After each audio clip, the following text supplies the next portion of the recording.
Batedor, meu filho. Ai, meu rosto. Eu tenho que limpar. Vou limpar. Ai, meu Deus, finalmente eu trouxe pelo menos aquele remédio lá. E você não vai usar, por favor, minha filha. Não tem esse negócio. Olha como é que tá o meu rosto com o tapa que você deu. Eu vou limpar. Ai, que horror. Olha o tanto de sangue. Sangue? Minha filha, isso daí é um buraco. Ai, mas você que fez esse buraco. Eu vou ter que limpar. Meu rosto já tá com a marquinha. Se isso não sair, você vai me pagar. Não vou pagar, não. Vai sim, garota. Você tá ouvindo já. Eu também vou me limpar. Passa daqui. Passe. Não tô nem aí mesmo. Seu rosto vai ficar e meu rosto já tá vermelho. Por culpa sua, garota. Ai.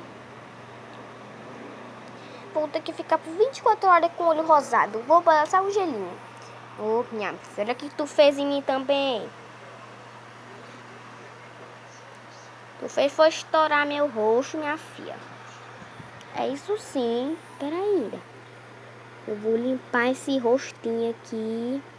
Peraí, pessoal. Peraí, deixa só a gente bem aqui fazer uma besteirinha aqui. Peraí, gente. Lucas, eu tô gravando!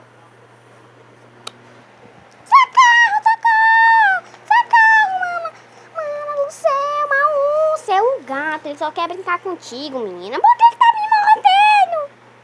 Me solta! Ah! Me solta, mantequinha! Ah! Esse gato é doido, é? Ai, ai, ai!